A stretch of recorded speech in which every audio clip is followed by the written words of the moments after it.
مسلمان صاحب نصاب پر زکوٰۃ ادا کرنا یہ واجب ہے۔ اسلام کے 5 رکنوں میں سے ایک اہم رکن وہ زکوٰۃ ہے، تو زکوٰۃ ادا کرنا ہر مسلمان پر یہ واجب ہے،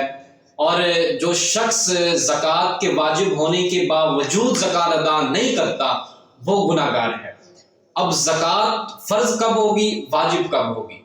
زکوٰۃ واجب تب ہوگی جب کوئی آدمی 7.5 تولے سونا اور 52 تولے چاندی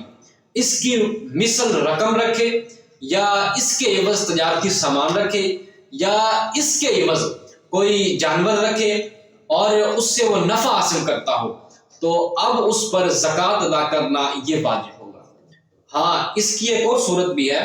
کہ اگر کوئی شخص یکم شوال کو صاحب نصاب ہوا اور اس کے پاس اتنے پیسے آ گئے کہ وہ زکوٰۃ ادا کر سکتا ہے یکم شوال کو،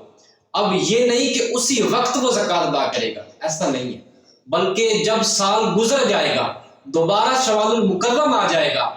اور وہ تب بھی اتنا ہی صاحب نصاب ہوگا جتنا کہ پچھلے سال تھا، یعنی شریعت محمدی کے مطابق اس کے پاس 7.5 تولے سونا اور 52 تولے چاندی تب بھی تھی، سال گزرنے کے بعد بھی، تو اب اس پر زکوٰۃ وہ واجب ہوگی۔ اگر اس پر اسی وقت زکوٰۃ ادا کرے گا تو وہ صاحب نصاب نہیں تھا، تو وہ زکوٰۃ نہیں بلکہ نفلی صدقات ہو جائیں گے۔ اب زکوٰۃ کے لیے کوئی مہینہ مقرر کر لینا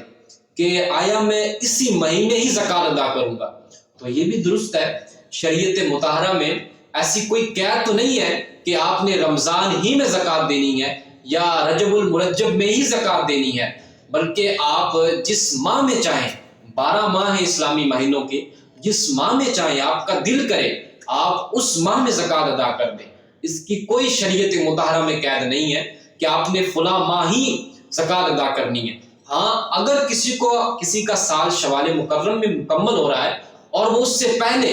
یعنی رمضان میں ہی زکوٰۃ ادا کر دیتا ہے، اس نیت سے کہ اگر رمضان میں زکوٰۃ ادا کروں گا تو کیونکہ فرضوں کا ثواب 70 گنا بڑھ جاتا ہے، تو لہٰذا مجھے اس کا ثواب زیادہ ملے گا، تو یہ بہتر ہے، اس کو چاہیے کہ زیادہ ثواب کی حرص ہے اس کو، تو رمضان المبارک میں وہ زکوٰۃ کو ادا کر سکتا ہے۔